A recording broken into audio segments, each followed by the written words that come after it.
Hello बच्चों, आपका अपने YouTube channel only future points में स्वागत है। देखिए, आज मैं आपको बताने वाला हूँ एनसीईआरटी एक्सरसाइज 1.2 का क्वेश्चन नंबर 1। देखो क्या लिखा है, क्वेश्चन को सही से समझिएगा। निम्नलिखित संख्याओं को अभाज्य गुणनखंडों के रूप में व्यक्त कीजिए। ठीक है, देखो इसमें जो जो भी संख्याएं हैं, जैसे पहला, दूसरा, तीसरा, चौथा, पाँचवा, ये 5 क्वेश्चन है, तो इसमें अभाज्य गुणनखंड के रूप में व्यक्त करना है। इन सभी संख्याओं को किसमें व्यक्त करना है? अभाज्य गुणनखंडों के रूप में व्यक्त करना है। तो सबसे पहले हम लोग यहाँ पर जान लेते हैं कि अभाज्य गुणनखंड होते क्या हैं।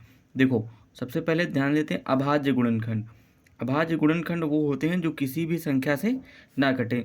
जैसे देखो, अभाज्य गुणनखंड जैसे देखो कौन कौन से होते हैं। 2 होता है, 3, 5, 7, देखो 9 कट जाता है, 8 कट जाता है, तो 11, 13, 17, 19, 23 डॉट डॉट। इसी तरीके से ये सारी संख्याएं होती। अब इन्हीं संख्याओं से इनको भाग करना है। जैसे पहला क्वेश्चन क्या है, पहला देखो 140 लिखा है। कितना लिखा है? 140। जब 140 का गुणनखंड करेंगे हम लोग, तो 140 का गुणनखंड करेंगे तो इन्हीं संख्याओं से भाग करेंगे, ये समझिएगा।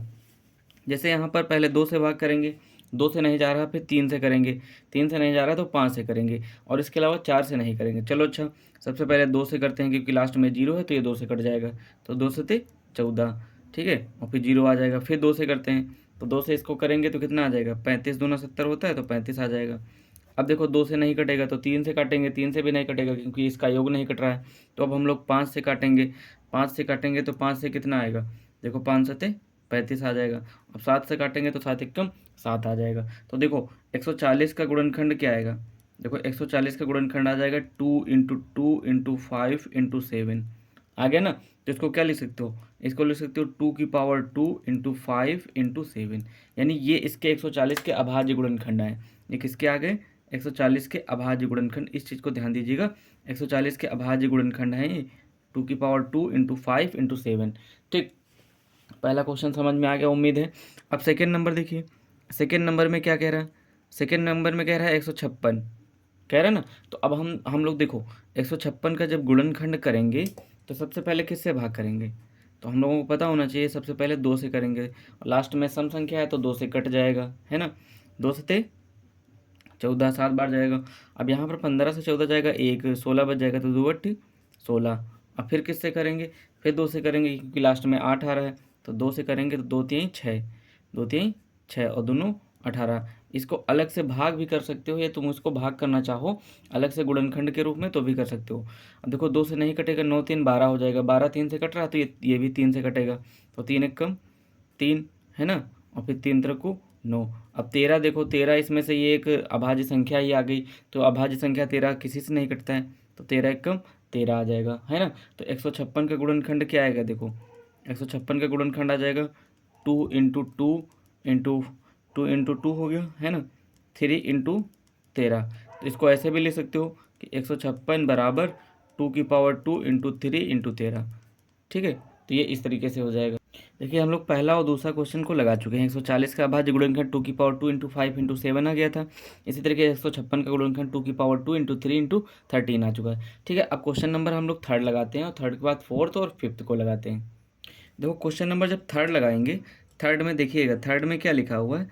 थर्ड में लिखा हुआ है 38 25, है ना, 38 25 लिखा हुआ है। तो अब हम लोग 38 25 का करेंगे फैक्टर।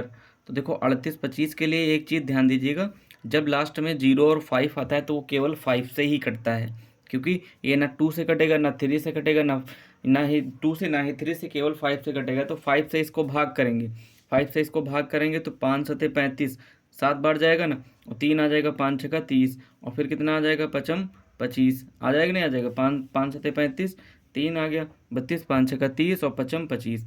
अब ये देखो फिर से किससे जाएगा?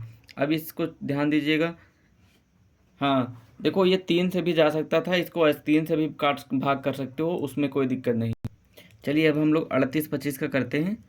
38 25 का देखो लास्ट में विषम है तो ये 2 से नहीं कटेगा, 8 3 11 2 13 5 18, 18 3 से कट रहा है तो ये भी 3 से कट जाएगा, तो 3 एक कम 3, और फिर 3 दूनी 6, 3 सते 21, 3 पचे 15, है ना, तो ये बन जाएगा। अब देखो 2 1 3 7 10 5 15, इसका योग भी 3 से कट रहा है तो ये भी संख्या 3 से कटेगी, 3 से काटो 3 चकू 12, 3 दूनी 6 हो जाएगा, और फिर यहाँ पर 3 पचे 15।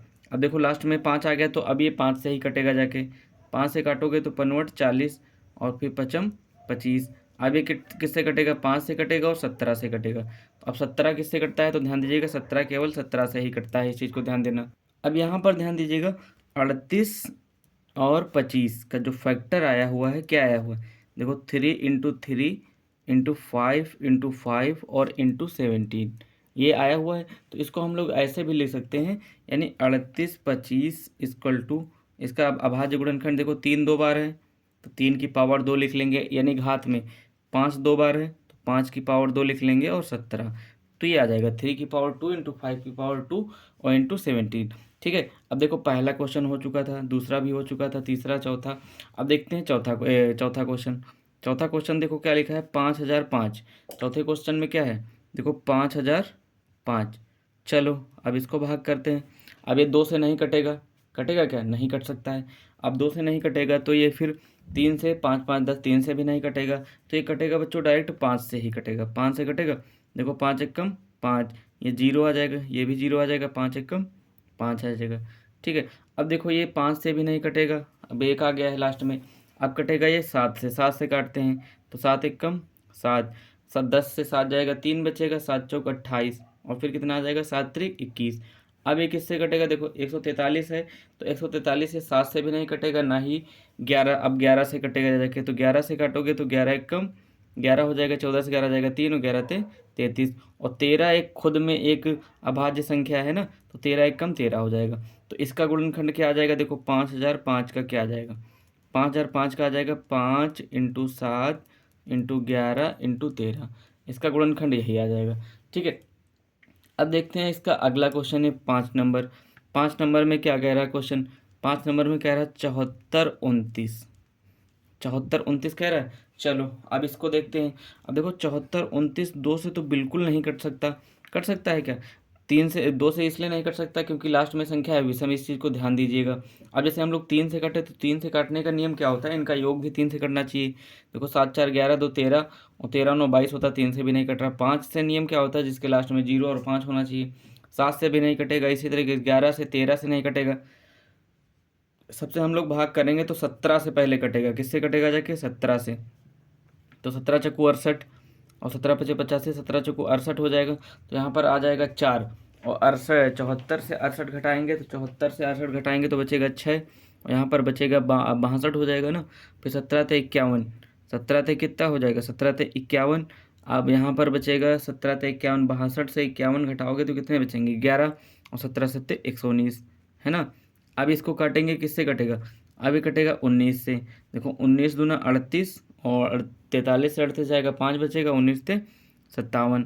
तो ये क्या आ जाएगा, जब यहाँ से 23 से काटोगे ना तो 23 1 23, यानी इसका जो फैक्टर आएगा, तो यहाँ पर ध्यान दीजिएगा 74 29 का जो फैक्टर आएगा तो ये आ जाएगा 17 × 19 और ×23, ये आ जाएगा फैक्टर।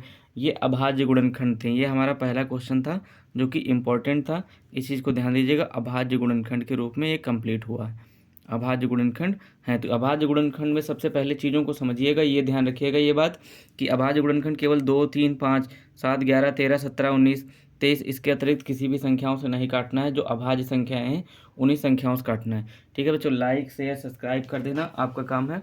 वीडियो पूरा देखने के लिए थैंक यू। और अगला ही जल्दी से सारे वीडियो को देख लेना है, सारे क्वेश्चन आपको मिलते रहेंगे इस तरीके से। पहला क्वेश्चन और यहाँ पर देखो पहला क्वेश्चन, दूसरा क्वेश्चन और तीसरा, चौथा, पांचवा सारे क्वेश्चनों को करवा दिया गया है।